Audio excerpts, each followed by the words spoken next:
ക്ഷീണത്തോടെ ശ്രീ കണ്ണു തുറന്ന് നോക്കുമ്പോൾ കാണുന്നത് തന്നെ കണ്ണിമ മായ്ക്കാതെ നോക്കിക്കിടക്കുന്ന ഭൂതുവിനെയാണ്. അത് കണ്ടതും ഒരു ചിരിയോടെ അവൾ അവനെ നെഞ്ചിലേക്ക് ചാഞ്ഞു. പക്ഷേ നഗ്നമായ അവളുടെ മാറുകൾ അവൻ്റെ ദൃഢമായ നെഞ്ചിൽ അമർന്നതും കഴിഞ്ഞുപോയ കാര്യങ്ങളെല്ലാം അവളുടെ മനസ്സിലൂടെ കടന്നുപോയി. അതിൻ്റെ ഫലം എന്നപോലെ അവൾ കണ്ണുകൾ ഇറുക്കി അടച്ചുകൊണ്ട് അവനിൽ നിന്നും പിന്തിരിയാൻ ഒന്ന് ശ്രമിച്ചു. അത് മനസ്സിലാക്കിയ പോലെ ഭൂതു അവളെ ഇടുപ്പിലൂടെ തന്നിലേക്ക് വീണ്ടും അവളെ ചേർത്ത് പിടിച്ചു. അവളൊന്ന് പിടഞ്ഞുകൊണ്ട് അവൻ്റെ നെഞ്ചിൽ മുഖം ഒളിപ്പിച്ചു. മയിലേ. അത്രയും ലോലമായി അവളുടെ കാതിനരികിൽ അവൻ്റെ സ്വരം കേട്ടതും അവളുടെ ദേഹമൊന്ന് വിറച്ചു. അതറിഞ്ഞ പോലെ അവൻ്റെ കണ്ണുകളൊന്ന് തിളങ്ങി. സ്ത്രീയെ കൂടുതൽ തന്നോട് ചേർത്ത് പിടിച്ചുകൊണ്ട് അവളുടെ ഇടുപ്പിൽ നിന്നും ഭൂതുവിൻ്റെ കൈ അവളുടെ നടുവിലൂടെ ഇഴഞ്ഞു. ഭൂതു. ശ്വാസം മടക്കി പിടിച്ചുകൊണ്ട് പതിഞ്ഞ ശബ്ദത്തിൽ അവളിൽ നിന്നും കുറുകൽ പോലൊരു വാക്ക്. അവനെ വീണ്ടും വീണ്ടും കൊതിപ്പിക്കാൻ തക്കതായ അവളുടെ വശ്യമായ സ്വരം. മതിയായില്ല മയിലേ. നിന്നെ കണ്ടിട്ടും നുകർന്നിട്ടും എനിക്കൊട്ടും മതിയായില്ല. ഭൂതു അവളുടെ ചെവിയുടെ തുമ്പിൽ പതിയെ കടിച്ചു നുണഞ്ഞുകൊണ്ട് പറഞ്ഞു കേട്ടതും പരവേശത്തോടെ അവൾ അവൻ്റെ നെഞ്ചിൽ നിന്ന് മുഖം ഉയർത്തി നോക്കി. വിടർന്നു നിൽക്കുന്ന അവളുടെ കണ്ണും വിറയ്ക്കുന്ന ആ ചുവന്ന ചുണ്ടുകളും ഭൂതു അത്രമേൽ പ്രണയത്തോടെ അവളിലേക്ക് ആഴ്ന്നുകൊണ്ട് ആ ചുണ്ടുകൾ വലിച്ചു നുണഞ്ഞു. കാൽപാദത്തിൽ നിന്നും ഒരു തരിപ്പ് ഉച്ചം തലയിലേക്ക് കയറുന്നത് പോലെ അവളൊന്ന് വിറച്ചു. അവൻ്റെ കൈവിരലുകൾ നഗ്നമായ അവളുടെ ലോലമായ ശരീരത്തിൽ ആർത്തിയോടെ ഇഴഞ്ഞു നടന്നു. അവളുടെ ചുണ്ടിലെ ഓരോ ഇതളും മാറി മാറി നുകർന്നുകൊണ്ട് അവൻ അവളുടെ കഴുത്തിലേക്ക് മുഖം പൂഴ്ത്തവേ ശ്വാസത്തിനായി ഒന്ന് പിടഞ്ഞു പോയിരുന്നു ശ്രീ. അവൾ ശ്വാസം വലിച്ചെടുക്കുന്നതിനനുസരിച്ച് ഉയർന്നു താഴ്ന്ന ആ മാറിടങ്ങൾ വല്ലാത്തൊരു കൊതിയോടെ അവൻ ലാളിച്ചു. ഭൂതു. ശ്രീ ഒന്ന് വിറച്ചുകൊണ്ട് അവനെ അടക്കി പിടിച്ചു. അവളുടെ മാറിടങ്ങൾ നാവിനാൽ ഒഴിഞ്ഞും അതിലെ രുചി അറിഞ്ഞും ഭൂതു അവളിൽ അടിമപ്പെട്ടുകൊണ്ടിരുന്നു. അവളുടെ ഗന്ധത്തോട്, അവളുടെ മുളലുകളോട്, അവളുടെ വീർപ്പിനോട്, അങ്ങനെ എന്തിൻ്റെയൊക്കെയോ അടിമയായി അവൻ. വീണ്ടും ആവർത്തനങ്ങൾ. അവളുടെ നെറ്റി മുതൽ പാദം വരെ അവൻ്റെ ചുണ്ടും നാവും അലഞ്ഞു നടന്നു. ഭൂതുവിൻ്റെ വിയർപ്പിനാൽ കുളിക്കുന്നതിനോടൊപ്പം അവനിൽ അവൾ കൂടുതൽ അടിമയായി. അവൻ്റെ സ്പർശം പോലും അവളെ നിർവൃതിയിലെത്തിച്ചു. അവൻ്റെ പ്രണയത്തിൽ തളർന്ന് വീഴുമ്പോൾ ഭൂതു അവളെ നെഞ്ചോട് ചേർത്ത് പിടിച്ചു. സ്ത്രീയുടെ കിതപ്പൊന്ന് അടങ്ങിയതും അവളിൽ നിന്നും അവൻ മുഖം ഉയർത്തിയെന്ന് നോക്കി. ചുവന്ന് തൊടുത്തു നിന്നെടുക്കുന്ന ആ മുഖം വീണ്ടും വീണ്ടും അവളെ അറിയാൻ തനിക്ക് ഊർജ്ജമാകുന്നു എന്ന് തോന്നിയതും ഭൂതു ഒന്ന് ചിരിച്ചു. പോകണ്ടേ മയിലേ, അതോ ഇവിടെ തന്നെ മതിയോ? അവളുടെ മുഖത്തോടെ പതിയൊന്ന് തലോടിക്കേണ്ടവൻ ചോദിച്ചതും സ്ത്രീ ഒന്ന് മൂളി. അവളെ എഴുന്നേൽക്കാൻ നോക്കിയതും വേദനയുടെ ഒരു ശബ്ദം അവളിൽ നിന്നും പുറത്തേക്ക് വന്നിരുന്നു. അത് മനസ്സിലായ പോലെ ഭൂതു താഴ്ന്നു ചെന്നവളുടെ പെൺമയിൽ ഒന്ന് മുഖമമർത്തി ചുംബിച്ചു. വിറച്ചു പോയവൾ ചുണ്ട് കടിച്ചു പിടിച്ചു. ഇനി വേദനിക്കില്ല. അവളുടെ കവിളിൽ കൂടി ഒന്ന് ചുംബിച്ചുകൊണ്ട് ഭൂതു പറഞ്ഞു കേട്ടതും പതിയവൾ ഒന്ന് പുഞ്ചിരിച്ചു. അവനിൽ നിന്നും എഴുന്നേറ്റ് മാറി താഴെ കിടക്കുന്ന വസ്ത്രങ്ങൾ എടുക്കാൻ നിന്നവളെ ഭൂതു ഒന്ന് തടഞ്ഞു. സ്ത്രീ അത് കണ്ട് മനസ്സിലാക്കാതെ അവനെ ഒന്ന് നോക്കി. അത് കണ്ട് ഒന്ന് കണ്ണ് ചിമ്മിക്കൊണ്ട് ഭൂതു വിരൽ ഒന്ന് ഞൊടിച്ചു. ആ സമയം തന്നെ സ്ത്രീയുടെ കയ്യിലേക്ക് പുതിയ വസ്ത്രങ്ങൾ എത്തിയിരുന്നു. അത് ധരിച്ചോളൂ മയിലേ, നീ എൻ്റെ രാജ്ഞിയാണ്. ഇട്ട് പഴകിയതൊന്നും നിനക്ക് ചേരില്ല. ഭൂതു പറഞ്ഞു കേട്ടവൾ പതിയെ തല കുലുക്കിക്കൊണ്ട് അതിടാൻ നോക്കി. പക്ഷേ തന്നിൽ തന്നെ മിഴി നട്ടിരിക്കുന്നവനെ കാണി അവൾക്കൊരു ചമ്മൽ തോന്നി. ഒന്ന് തിരിഞ്ഞിരിക്കും ഭൂതു. സ്ത്രീ കണ്ണ് കുറിപ്പിച്ചുകൊണ്ട് അവനെ നോക്കി. അത് കണ്ട് ഭൂതു ചിരിയോടെ വിരൽ ഞൊടിച്ചതും അവളുടെ മാറിൽ ഉടുത്തു വെച്ചിരുന്ന വെള്ളത്തുണി അപ്രത്യക്ഷമായി പോയി. അവൻ്റെ മുന്നിൽ നഗ്നയാണ് നിൽക്കുന്നതെന്നറിഞ്ഞതും സ്ത്രീയിൽ ഒരു പരവേശം നിറഞ്ഞു വന്നു. ഇതെല്ലാം എൻ്റെ അല്ലേ മയിലേ, അതിനിങ്ങനെ നാണിക്കണോ? അവളുടെ തൊട്ടടുത്ത് വന്ന് പറഞ്ഞുകൊണ്ട് അവളെ ഒന്നൊന്നായി അവൻ ധരിപ്പിച്ചു കൊടുത്തു. സ്ത്രീ അത് നോക്കി വിടർന്ന കണ്ണുകളോടെ നിന്നു. വസ്ത്രമെല്ലാം ധരിച്ചതും സ്ത്രീ മൊത്തത്തിൽ ഒന്ന് നോക്കി. ഇന്നലെ ധരിച്ചതുപോലെ തന്നെ വയറും തോളും എല്ലാം നഗ്നമാണ്. ഇതാണോ ഭൂതു എൻ്റെ വേഷം? ഇതിലെല്ലാവരും എന്നെ നോക്കില്ലേ? സ്ത്രീ സംശയത്തോടെ ചോദിച്ചു. എൻ്റെ മയിലിനെ മറ്റൊരു ഉദ്ദേശത്തോടെ ആരും നോക്കില്ല. അങ്ങനെ നോക്കിയാൽ അവരുടെ ജീവൻ എൻ്റെ കൈകൊണ്ട് പൊലിഞ്ഞു പോകും. ഇത് മയിലിന് ഇഷ്ടമായില്ലെന്നുണ്ടെങ്കിൽ വേറെ ഇടാം. എനിക്ക് ലഹങ്ക ടൈപ്പ് വലതും മതി ഭൂതു. അതാകുമ്പോൾ കുഴപ്പമില്ലല്ലോ. സ്ത്രീ മടിയോടെ പറഞ്ഞു തീർന്നതും അവളുടെ ശരീരത്തിൽ ലഹങ്ക പ്രത്യക്ഷമായി. അത് കണ്ട് അവളുടെ മുഖമൊന്ന് വിടർന്നു. മതിയോ മയിലേ? ഭൂതു അവളുടെ മുഖം തനിക്കെതിരെ ഉയർത്തിക്കൊണ്ട് ചോദിച്ചു കേട്ടതും സ്ത്രീ ചീരിയോടെ തല കുലുക്കി. ഇനി എന്നാ പോകാം? അവൻ ചോദിച്ചതും സ്ത്രീ ഭൂതുവിനോട് ചേർന്ന് നിന്നു. അവളെ ചേർത്ത് പിടിച്ചുകൊണ്ട് അവിടെ നിന്നും തൻ്റെ അന്തപുരത്തിലേക്കാണ് ഭൂതു പോയത്. ഇന്നിപ്പോൾ എൻ്റെ മയിലെ ഞാൻ സ്നാനം ചെയ്യിപ്പിക്കട്ടെ? തിളങ്ങുന്ന കണ്ണുകളോട് ചോദിക്കുന്ന ഭൂതുവിനോട് മറിച്ചൊന്നും പറയാൻ അവൾക്ക് തോന്നിയില്ല. നാണത്തോടെ തല കുലുക്കുമ്പോൾ ഭൂതു അവളെ കയ്യിൽ കോരിയെടുത്തിരുന്നു. അവൻ തന്നെയാണ് അവളെ കുളിപ്പിച്ച് തലമുടി പോലും ഉണക്കി കൊടുത്തത്. ശേഷം തനിക്ക് ഇഷ്ടമുള്ളതുപോലെ അവളെ അണിയിച്ചൊരുക്കി മൊത്തത്തിലൊന്ന് നോക്കി. കൊള്ളാലേ ഭൂതു? ശ്രീ സ്വയം ഒന്ന് നോക്കി അവനോട് ചോദിച്ചു. എൻ്റെ മയിൽ ആരിലും സുന്ദരിയല്ലേ? അവളെ ചേർത്ത് പിടിച്ച് ഭൂതു പറഞ്ഞതും അവളുടെ മനം നിറഞ്ഞുപോയി. ഡാ എഴുന്നേൽക്ക് മനു, ഇല്ലെങ്കിൽ നിന്റെ മുഖത്ത് ഞാൻ വെള്ളം ഒഴിക്കും, നോക്കിക്കോ. മനുവിൻ്റെ അടുത്ത് വന്നവനെ കുലുക്കി വിളിക്കുവാണ് ശ്രീ. ഹോ എൻ്റെ ശ്രീ, നീ ഇവിടെയും എനിക്ക് സമാധാനം തരില്ലെന്നുണ്ടോ? നല്ലൊരു ഉറക്കമായിരുന്നു, അത് കളഞ്ഞു. തല ചൊറിഞ്ഞുകൊണ്ട് എഴുന്നേറ്റ് മനു അവളെ നോക്കി പേടിപ്പിച്ചു. ഇപ്പോൾ കുളിച്ചിട്ട് വന്നാലേ വലതും തിന്നാലും കിട്ടും. നിനക്ക് വേണമെങ്കിൽ ഇവിടെ കിടന്നോ, ഞാൻ ഭൂതുവിൻ്റെ കൂടെ പോയി കഴിച്ചോളാം. ഭൂതു കഴിക്കാൻ വേണ്ടി എന്നെ കാത്തിരിക്കുകയാണ്. അവനെ വിളിക്കാൻ വന്നപ്പോൾ അവൻ്റെ ഒരു ചാട. ശ്രീ അവനെ ദേഷ്യത്തിൽ നോക്കിക്കൊണ്ട് പറഞ്ഞു കേട്ടത് മനു ബെഡിൽ നിന്ന് ചാടി എഴുന്നേറ്റു. അയ്യോ അങ്ങനെയുണ്ടോ? എങ്കിൽ ഞാൻ പോയി പെട്ടെന്ന് തന്നെ കുളിച്ചിട്ട് വരാം. അതുവരെ നീ ഇവിടെ ഇരിക്കണേ, ഇല്ലെങ്കിൽ ചിലപ്പോൾ എനിക്കൊന്നും തിന്നാൻ കിട്ടില്ലെങ്കിലോ? അവൻ വെപ്രാളപ്പെട്ടുകൊണ്ട് കുളിക്കാൻ വേണ്ടി ഓടി. നിന്നെങ്ങനെ കുളിപ്പിക്കണമെന്ന് എനിക്കറിയാം. ശ്രീ അവൻ പോയതും നോക്കി കുസൃതിയോടെ പറഞ്ഞിട്ട് ഒന്ന് ചിരിച്ചു. ഒരു 10 മിനിറ്റ് കഴിഞ്ഞതും മനു കുളിച്ച് വേഗത്തിൽ അവളുടെ മുന്നിലെത്തി. വാ വേഗം നമുക്ക് കഴിക്കാൻ പോകാം, ഇല്ലെങ്കിൽ ചിലപ്പോൾ അവിടെ തീർന്നു പോയാലോ? ആ ഭൂതുവല്ലേ അവിടെ ഇരിക്കുന്നത്? അങ്ങേർക്കാണെങ്കിൽ പിന്നെ ഒരു നേരത്തിന് കാണില്ലായിരിക്കും ഒന്നും. മനു പറഞ്ഞു കേട്ടതും അവൾ അവനെ പല്ല് കടിച്ചുകൊണ്ടെന്ന് നോക്കി. നീ ആരെക്കുറിച്ചായി പറയുന്നതെന്ന് അറിയോ മനു? നീ ഇപ്പോൾ എന്നോട് പറഞ്ഞതെല്ലാം ഭൂതു കേട്ട് കാണും. ഭൂതുവിൻ്റെ ഒരു പിടിക്കില്ല നീ. എന്നിട്ടാണ് ശ്രീ മനുവിൻ്റെ മുഖത്ത് നോക്കി ദേഷ്യത്തിൽ പറഞ്ഞു കേട്ടതും അവൻ കണ്ണുമീഴ്ച അവളെ നോക്കി. ഒരു ദിവസം കൊണ്ട് ആളുകളൊക്കെ ഇങ്ങനെ മാറിപ്പോകുമോ? മനു താടിയിൽ കൈ കൊടുത്തുകൊണ്ട് പറഞ്ഞു കേട്ടതും അവൾക്ക് ചിരി വന്നു. അത് പിന്നെ എൻ്റെ ഭർത്താവിനെ പറഞ്ഞാൽ എനിക്ക് ദേഷ്യം വരില്ലേ? നേരത്തെ പോലെ ഒന്നുമല്ല. ഭൂതു ഇപ്പോൾ നിൻ്റെ അളിയനാണ്. അവൾ കുറുമ്പോളെ പറഞ്ഞു കേട്ടതും അവനൊരു ദീർഘശ്വാസം എടുത്തു. ആ എന്തായാലും ഒരു രാജാവായിരിക്കും എൻ്റെ അളിയെന്ന് ഞാൻ സ്വപ്നത്തിൽ പോലും വിചാരിച്ചിട്ടില്ലായിരുന്നു. കുറച്ച് ദിവസങ്ങൾ കൊണ്ട് എന്തൊക്കെയാണ് ജീവിതത്തിലുണ്ടായത്? ആഫി ചെറി പറഞ്ഞിട്ട് മനു തൻ്റെ തലയിൽ നിന്ന് കുടഞ്ഞു. അത് കേട്ടതും അവളും ഒരു ദീർഘശ്വാസം എടുത്തു. രണ്ടാളും പോകുമ്പോൾ ഭൂതു കഴിക്കാൻ വേണ്ടി അവരെ നോക്കിയിരിക്കുകയായിരുന്നു. ശ്രീയെ തൻ്റെ അടുത്ത് പിടിച്ചിരുത്തിയത് കണ്ടതും മനു ഉടനെ തന്നെ അവളുടെ അടുത്ത് കയറിയിരുന്നു. അത് കണ്ട് ഭൂതു അവനെ ഒന്ന് രൂക്ഷമായിട്ട് നോക്കി. അത് കണ്ട് ഒന്ന് പരങ്ങിക്കൊണ്ട് മനു കഴിക്കുന്നതിൽ ശ്രദ്ധ തിരിച്ചു. ഓ ഇവിടെ വന്നിട്ടും രണ്ടിൻ്റെയും ഈ തുറച്ചിനോട്ടം ഇതുവരെ നിർത്താറായില്ലേ? ഇത് കണ്ട് എനിക്ക് തന്നെ ബോറടിച്ചു പോയി. ശ്രീ തലയിൽ കൈവച്ച് പറഞ്ഞു കേട്ടതും മനു അവളെ ഒന്ന് പുച്ഛിച്ചു. ഭൂതു ഒരു ചിരിയോടെ അവളെ നിനക്ക് ഭക്ഷണം നീട്ടി. അവർക്ക് വിളമ്പി കൊടുത്തിട്ട് അല്പം പുറകിലേക്ക് നീങ്ങുന്ന നയന ഇത് കണ്ട് നാണത്തോടെ മുഖം കുനിച്ചു. ശ്രീ മടിയൊന്നും കാണിക്കാതെ ഭൂതു കൊടുത്തത് മുഴുവനും കഴിച്ചു. അവൾക്ക് വയറ് നിറഞ്ഞു എന്ന് തോന്നിയതിന് ശേഷമാണ് ഭൂതുവിനെ ഭക്ഷണം കഴിച്ചത്. അപ്പോഴും നയനെ കൊണ്ട് ഓരോന്നും വിളമ്പി കഴിക്കുന്ന തിരക്കിലാണ് മനു. ഭക്ഷണത്തിൻ്റെ സ്വാദെല്ലാം അവന് നല്ലതുപോലെ പിടിച്ചെന്ന് അവൾക്ക് തോന്നി. അതുപോലെയാണ് അവൻ്റെ മുഖം വിടർന്നു നിൽക്കുന്നത്. ഭൂതു വീട്ടിലിപ്പോൾ എങ്ങനെയാകും? ഞങ്ങൾ മരിച്ചെന്ന് കരുതി അവർക്ക് വിഷമത്തിലായിരിക്കുമോ?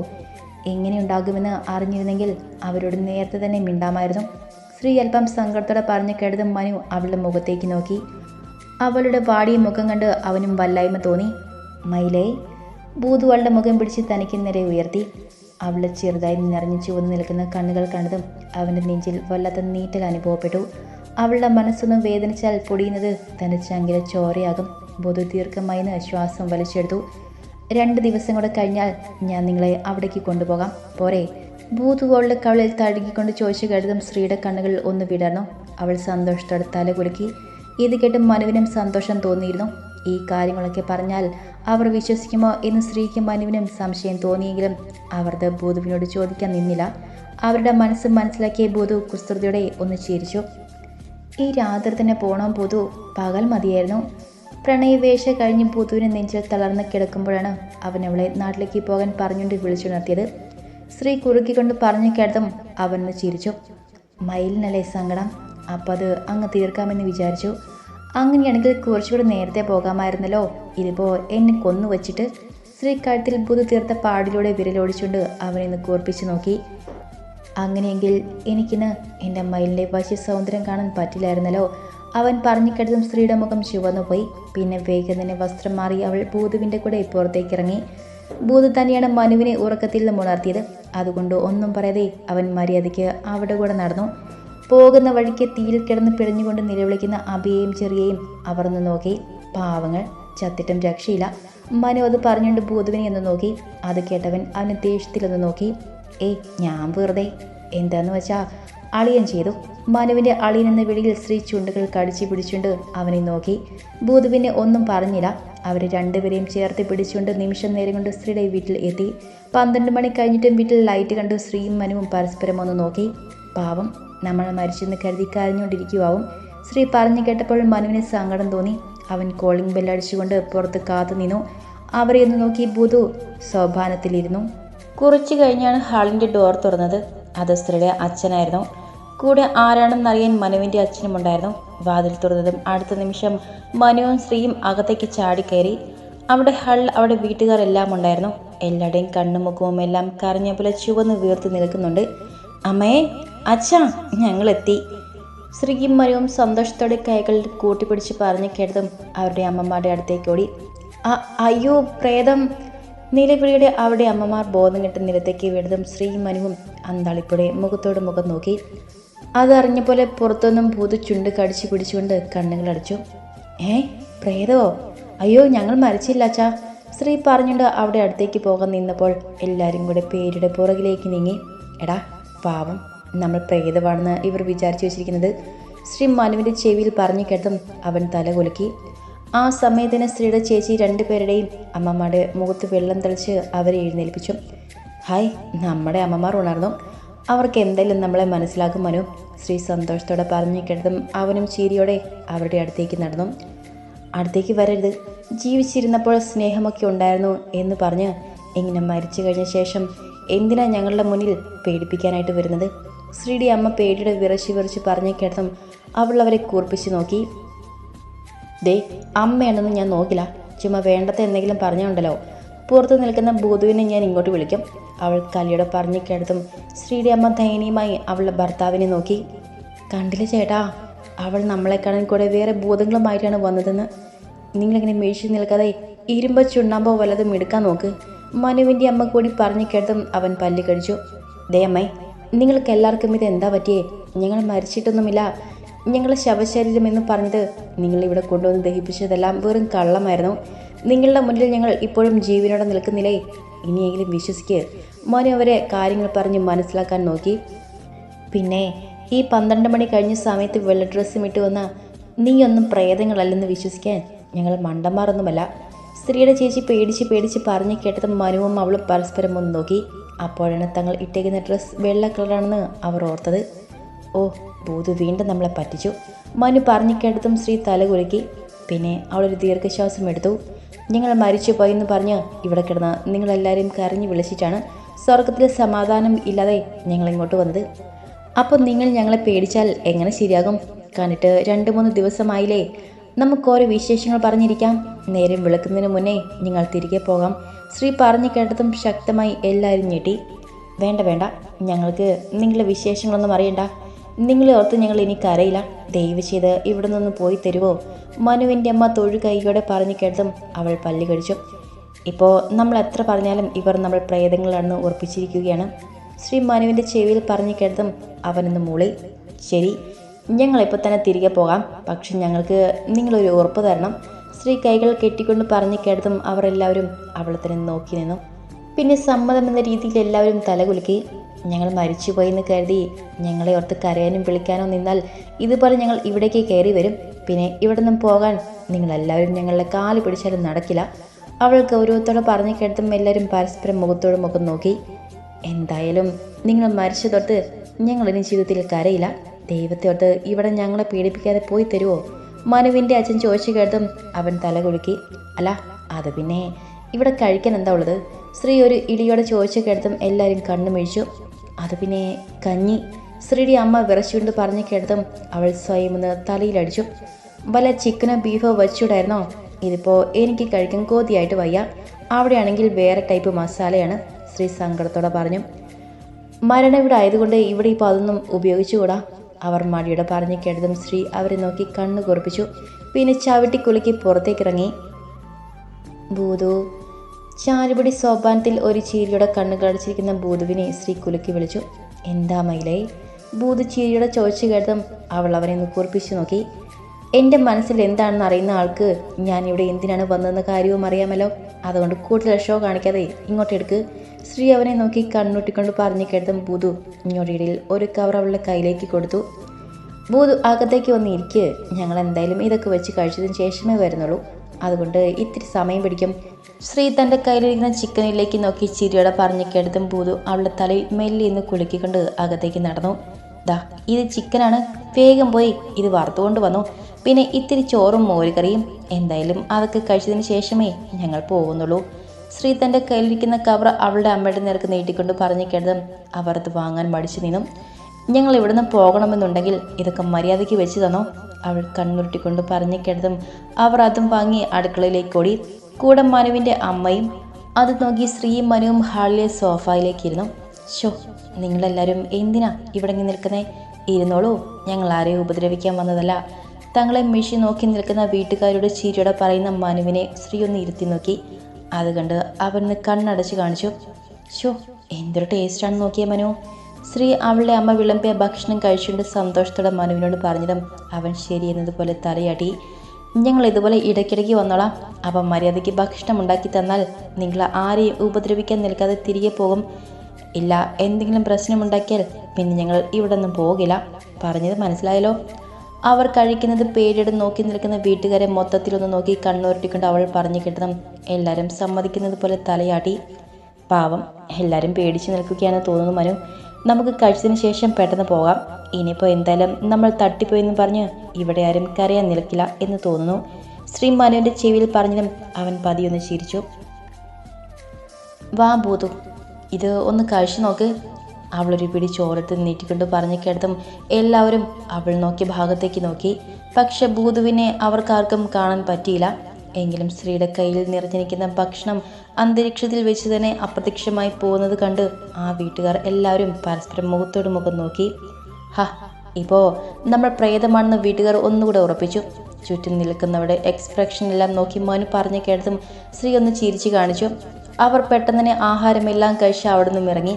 അവിടെ നിന്നും വീണ്ടും അവരെ പേടിപ്പിക്കാൻ അവർക്ക് തോന്നിയില്ല. പാവങ്ങൾ വല്ലാതെ പേടിച്ചു പോയെന്ന് തോന്നുന്നു.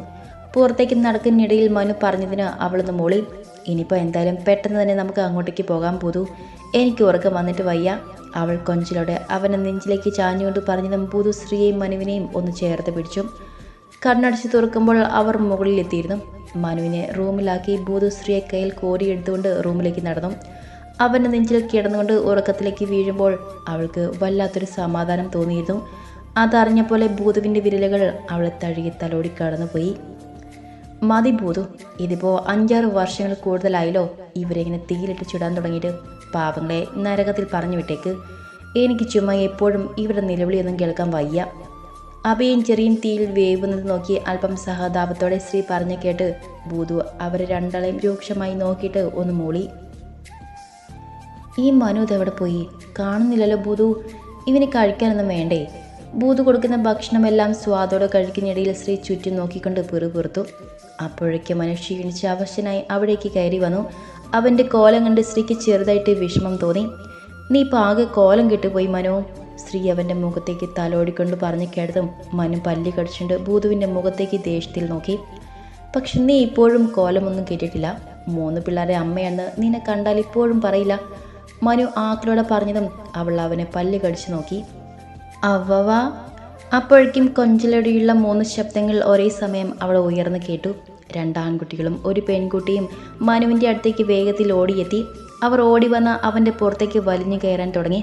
അത് കണ്ടത് മനു ഭൂതുവിനെ ഒന്ന് നോക്കി. പക്ഷെ അത് അറിഞ്ഞ പോലെ ഭൂതു അവനെ നോക്കാൻ പോയില്ല. എനിച്ചും പെൺകുട്ടി അവൻ്റെ കഴുത്തിലൂടെ കൈയിട്ട് ആൺകുട്ടികൾ രണ്ടും അവൻ്റെ 2 തുടകളിലുമായി കൊണ്ട് ഭക്ഷണത്തിന് വേണ്ടി മനുവിന് നേരെ വാ തുറന്നു. നിങ്ങൾക്ക് നല്ല അടി തരൂ കേട്ടോ. വെറുതെ എപ്പോഴും എന്തിനാ മനുവിനെ ശല്യം ചെയ്യുന്നത്? നിങ്ങൾ 3 പേരും ഇങ്ങോട്ട് വാ, അമ്മ വാരത്തരാം. ശ്രീ 3 പേരെയും നോക്കി അല്പം ശാസനയുടെ പറഞ്ഞു കേട്ടും ആ 3 കുരുന്നുകളുടെ മുഖം പാടി. എന്താ ശ്രീ ഇത്? നീ വെറുതെ മക്കളെ വഴക്ക് പറയാൻ നിൽക്കണ്ട. അതുമല്ല ഇപ്പോൾ സന്തോഷിച്ചിരിക്കേണ്ട സമയമല്ലേ? അങ്ങനെയുള്ളപ്പോൾ നീ വെറുതെ ദേഷ്യം പിടിക്കുന്ന എന്തിനാ? ശ്രീയുടെ നിറഞ്ഞു നിൽക്കുന്ന വയറിലേക്ക് നോക്കി മനു പറഞ്ഞു കേട്ടതും അവൾ പതിയെന്ന് പുഞ്ചിരിച്ചു. ശ്രീയുടെയും ഭൂതുവിൻ്റെയും 3 തങ്കക്കുടങ്ങളാണ് മനുവിൻ്റെ മടിയിലിരുന്ന് ഭക്ഷണം കഴിക്കുന്നത്. പ്രസവിച്ച സമയം മുതൽ എപ്പോഴും കുഞ്ഞുങ്ങൾ അവൻ്റെ ഒപ്പമായിരുന്നു. വല്ലാത്ത സ്നേഹമാണ് മനുവിന് അവരോട്. കുസൃതിയും കുറുമ്പിനും കൈയും കാലും വെച്ചതാണ് 3. ഇപ്പോൾ വളർന്നു വന്നപ്പോൾ അവരെ കൊണ്ടും മനു പൊറുതി മുട്ടിയെന്ന് പറഞ്ഞാൽ മതി. എങ്കിലും അവളുടെ മുഖമൊന്ന് വാടിയിൽ പിടിയുന്നത് അവൻ്റെ നെഞ്ചമാണ്. 3ൻ്റെയും കുസൃതികൾ കൂടുമ്പോൾ മനു ഭൂതുവിനെ ഒരു നോട്ടമുണ്ട്. അത് കണ്ടാലും കണ്ടില്ല എന്ന് നടിക്കും ഭൂതു. ഈ കാരണം കൊണ്ടാണ് പണ്ട് ഭൂതുവിനോട് ശ്രീ എവിടെയാണോ അവിടെ താനും ഉണ്ടായിരിക്കണമെന്ന് വരൻ ചോദിച്ചപ്പോൾ പിന്നെ അത് വേണ്ടായിരുന്നോ എന്ന് തോന്നരുത് എന്ന് ഭൂതു പറഞ്ഞത്. എന്നവന് കുട്ടികൾക്ക് 1 വയസ്സായപ്പോൾ തന്നെ മനസ്സിലായി. 3-നും 3 വയസ്സായതേയുള്ളൂ. മനു 3-നും ഭക്ഷണം കൊടുക്കുന്നതനുസരിച്ച് നയന ചിരിയോടെ മനുവിനോട് ചേർന്ന് നിന്ന് ഭക്ഷണം വിളമ്പി കൊടുക്കുന്നുണ്ട്. അവൻ്റെ പേരിലുള്ള താലിയും സിന്ദൂരവുമാണ് അവളിലുള്ളതെന്ന് ഓർത്തുകൊണ്ട് മനു അവളെ പ്രണയത്തോടെ ഒന്ന് നോക്കി. ഇവത് നോക്ക്, ഇവനെ കൊക്കണ്ടാവാ, നേരത്തെ ഇവനാ കൊത്തത്. ആ കുഞ്ഞു പെണ്ണ് മനുവിൻ്റെ തുടയിലിരിക്കുന്ന കുഞ്ഞു ചെക്കനെ നോക്കി കണ്ണു കുറിപ്പിച്ചുകൊണ്ട് പറഞ്ഞു കേട്ടതും അവന് ദീർഘശ്വാസം എടുത്തു. ഇനിയിപ്പോൾ ഒന്നും പറഞ്ഞ് രണ്ടാമത്തതിന് അടിയായിരിക്കുമെന്ന് അവനറിയാം. മനു ദയനീയമായി ഭൂതുവിനെ ഒന്ന് നോക്കി. വാ മയിലേ, കുറച്ചു നേരം വന്ന് വിശ്രമിക്കേ. ഭൂതു എഴുന്നേറ്റ് തൻ്റെ കുഞ്ഞു മക്കൾക്ക് വാത്സല്യത്തിൽ ചാലിച്ച ചുംബനങ്ങൾ നൽകി സ്ത്രീയെ പതിയെ പിടിച്ച് എഴുന്നേൽപ്പിച്ചുകൊണ്ട് പറഞ്ഞു കേട്ടതും നയന ചിരി കടിച്ചു പിടിച്ചു. അതുകണ്ട് മനു അവളെ നോക്കിയെന്ന് കണ്ണുരുട്ടി. പാവം, ഒത്തിരി കഷ്ടപ്പെടുന്നുണ്ട് എന്ന് തോന്നുന്നു അവരെ അടക്കി നിർത്താൻ. ഭൂതുവിനോട് നടക്കുന്നിടയിൽ മക്കളെ അരുമയുടെ അടക്കി പിടിക്കുന്ന മനുവിനെ നോക്കി സ്നേഹത്തോടെ സ്ത്രീ പറഞ്ഞു. അത് കേട്ട് ഭൂതു അവളെ നോക്കിയെന്ന് കണ്ണു ചിമ്മി. അത് കണ്ടൊരു ചിരിയോടെ സ്ത്രീ ഭൂതുവിനെ നെഞ്ചിലേക്ക് ചാഞ്ഞു. സ്വപ്നം പോലും കാണാത്ത ജീവിതമാണ്, സന്തോഷവും സമാധാനവും നിറഞ്ഞൊന്ന്. പണ്ടും ഇപ്പോഴും ഭൂതുവിന് തന്നെയുള്ള ഇഷ്ടവും പ്രണയവും കൂടിയിട്ടേയുള്ളൂ എന്നോർത്ത് അവളിൽ സംതൃപ്തിയുടെ ഒരു പുഞ്ചിരി വിരിഞ്ഞു. അത് മനസ്സിലാക്കി ഭൂതു അവളെ നെറ്റിയിൽ അമർത്തി ചുംബിച്ചു.